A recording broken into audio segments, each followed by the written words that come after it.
کامیابی کے لیے سب سے اہم اور سب سے ضروری چیز عقیدے کی صحت ہے، لیکن مختلف مواقع پر مختلف عنوانات سے اپنی امت کی تربیت کرنے کے لیے نبی اکرم صلی اللہ تعالیٰ علیہ وسلم نے نجات کے لیے مختلف چیزیں بیان فرمائی۔ اخلاقیات کے باب میں، روحانیات کے باب میں اور تکمیل کردار کے باب میں وہ ساری باتیں قابل عمل بھی ہیں، قابل توجہ بھی ہیں اور ہماری روزمرہ کی ضرورت بھی ہیں۔ مختلف مواقع پر نبی پاک علیہ السلام نے مختلف چیزوں کا بیان فرمایا، اور جہاں جہاں بھی جس چیز کا بیان فرمایا وہ اپنی جگہ ایک بڑی اہمیت رکھتی ہے اور بڑی طاقت رکھتی ہے۔ یہ حدیث جو آج ہماری گفتگو کا عنوان ہے یہ ترمذی میں موجود ہے، اور حضرت عقبہ بن عامر رضی اللہ تعالیٰ عنہ اس حدیث کے راوی ہیں۔ یہاں بھی انہوں نے نبی پاک علیہ السلام سے نجات کا راستہ پوچھا ہے۔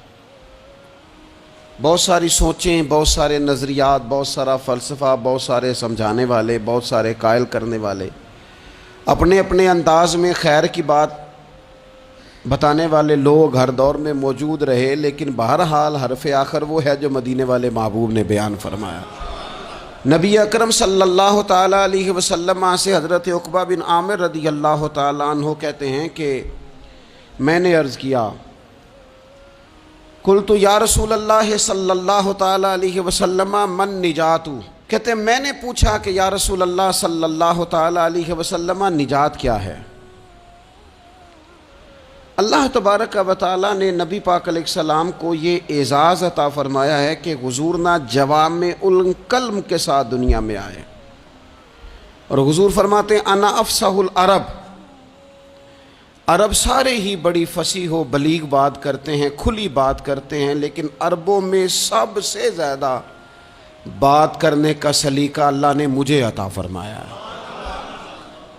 یہ حضور علیہ السلام کی شان اقدس ہے کہ بہترین انداز میں حضور تھوڑے جملوں میں گہری بات، الفاظ کے لحاظ سے وہ بات مختصر ہے اور مفاہیم کے لحاظ سے اتنی وسیع ہے کہ سارے سمندر اس کے اندر سمو دیے نبی پاک علیہ السلام۔ من نجاتو، بہت بڑی بات پوچھی،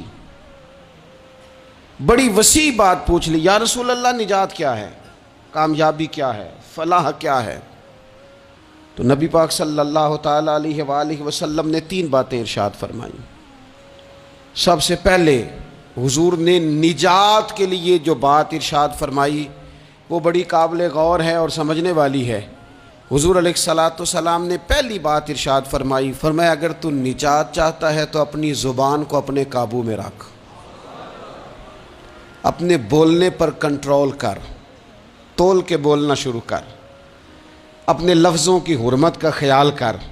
اپنی زبان پر جو بندہ کنٹرول پا گیا یہ پہلی علامت ہے نجات کی۔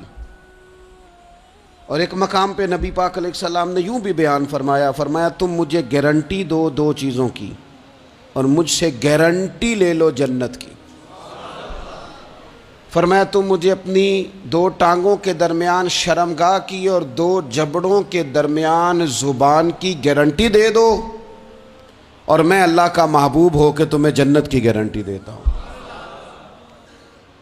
پہلی بات نجات کے لیے نبی پاک علیہ السلام نے یہ ارشاد فرمائی کہ اپنی زبان کو اپنے قابو میں کر، اس پر کنٹرول کر۔ اور دوسرا فرمایا تیرا گھر تیرے لیے کافی ہے، ادھر ادھر بلا وجہ نہ گھوما کر، بغیر سبب کے بہت ساری مجالس میں نہ جایا کر، ضرورت کے لیے جائیں، خیر پانے کے لیے جائیں، اچھے ارادوں سے سفر کریں۔ گئے ہمارے صوفیاء علماء دور دراز کے سفر کیے محدثین نے، کس لیے؟ حضور کی احادیث کو جمع کرنے کے لیے، نبی پاک علیہ السلام کے فیضان سے حصہ پانے کے لیے۔ لیکن فرمایا ادھر ادھر نہ، کچھ لوگوں کو بڑا شوق ہوتا ہے، اس مجلس میں بھی جائیں گے، اس محفل میں بھی جائیں گے، اس کی بھی سنیں گے، اس کی بھی سنیں گے، نتیجہ یہ رہے گا کہ بے یقین ہو جائیں گے، اپنے گھر سے نکلیں گے، گھر گھر پھریں گے، کسی گھر کے نہیں رہیں گے۔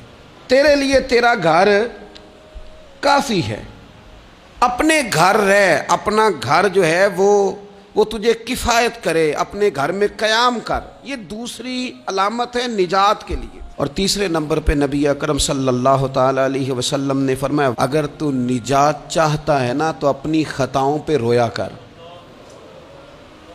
اپنی خطاؤں پہ آنسو بہا، اپنے آپ پہ رو، اگر چاہتا ہے کہ بچ جائے۔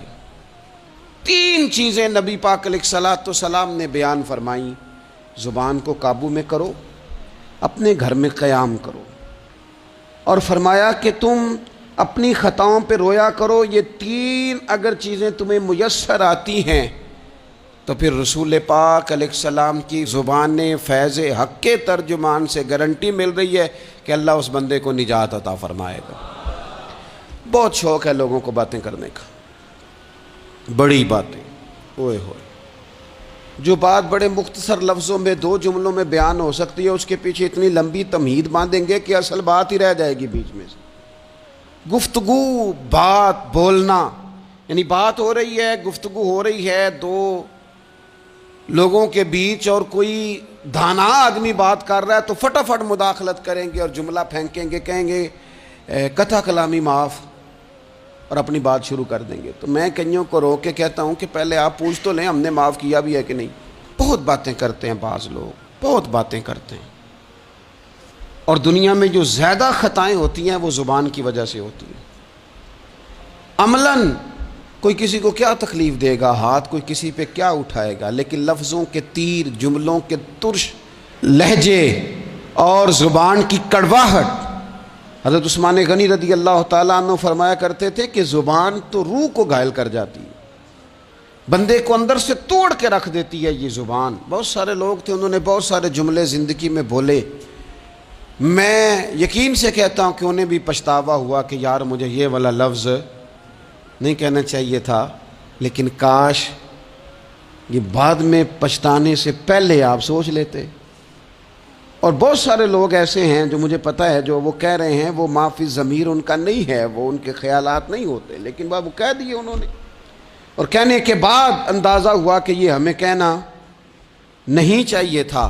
دوسرا ارشاد فرمایا کہ تو اس طرح کر، اپنے گھر کو نہ لازم پکڑ لے، تیرا گھر تیرے لیے بہتر ہے، تیرا گھر تیرے لیے کفایت کرنے والا ہے۔ شریعت اسلامیہ میں نا رہبانیت منع ہے، سارے حقوق چھوڑ کے بندہ گھر میں بیٹھ جائے، حجرے میں بیٹھ جائے، یہ منع ہے، لیکن کچھ دیر کے لیے وَتَبَتَّلْ إِلَيْهِ تَبْتِيلًا، سب سے کٹ کر اللہ کے ساتھ جڑ جاؤ۔ قرآن مجید نے کہا وہ کیا ہے کہ کچھ دیر کے لیے خلوت ضرور اختیار، جیسے آپ اعتکاف میں بیٹھے ہیں، سب سے کٹ کے اللہ کے گھر آ گئے، یہ کچھ دیر کے لیے یہ کام کرنے کا ضرور حکم دیا گیا ہے۔ آپ دیکھیے حضرت موسیٰ علیہ السلام، اسلام میں رہبانیت نہیں، سارے حقوق چھوڑ کے جانا نہیں، لیکن کچھ دیر کے لیے، تھوڑی دیر کے لیے حضرت موسیٰ علیہ السلام 40 دن کے لیے گئے نا کوہ طور پہ، پھر اللہ نے تو رات عطا فرمائی۔ وَإِذْ وَعَدْنَا مُوسَىٰ 40 لَيْلَةً، ہم نے موسیٰ علیہ السلام سے 40 راتوں کا وعدہ لیا۔ نبی پاک علیہ السلام کتنے کتنے دن جا کے پہلے غار حرا میں بیٹھے، پھر اللہ تعالیٰ نے وحی عطا فرمائی۔ تو کچھ اپنے گھر میں وقت گزاریں، عبادت میں وقت گزاریں، اللہ کی یاد میں وقت گزاریں، سارا وقت گھومنے میں پھرنے میں ضائع نہ کر دیں۔ کچھ لوگ ایسے ہیں عبادت کے لیے بٹھاؤ تو تھکے ہوئے ہیں، اور ان سے کو کہیں جانا ہے تو وہ تیار بیٹھے ہیں، تو کچھ اوقات اپنے اس پر بھی لگائیں۔ اور تیسری بات جو ارشاد فرمائی گئی وہ یہ ہے کہ اپنی خطاؤں پہ رویا جائے۔ ہم نہ بڑا تبصرہ کرتے ہیں، بڑا رونا آتا ہے کسی کی مظلومیت پر، کسی کے دکھ پر، ملکی حالات پر، لوگوں پر، اچھی بات ہے، لیکن نجات کے لیے ضروری ہے کہ انسان اپنی خطاؤں پر بھی روئے۔ اور نبی اکرم صلی اللہ تعالیٰ علیہ وسلم نے فرمایا کہ اگر تمہیں اللہ کے خوف سے آنکھ سے اتنا قطرہ بھی نصیب ہو گیا جتنا مکھی اور مچھر کا پر ہوتا ہے، تو اللہ تبارک و تعالیٰ اتنا بھی تمہاری آنکھ سے آنسو نکل گیا تو جس طرح بھینس کے تھنوں سے نکلا ہوا دودھ دوبارہ تھنوں میں نہیں جاتا، تم بھی دوزخ میں نہیں جاؤ گے۔ اور 2 آنکھیں اللہ کو بڑی پیاری ہیں۔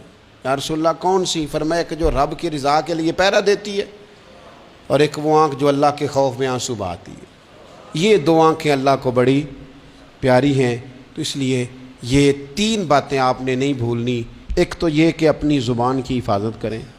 ایک اپنے گھر میں، مسجد میں، اجرے میں کچھ دیر بیٹھ کے اللہ کو یاد کریں اور کوشش کریں کہ بغیر وجہ کے گھر سے نہ. اور تیسری بات یہ کہ اپنی خطاؤں پر آنسو بہانے کی کوشش کریں.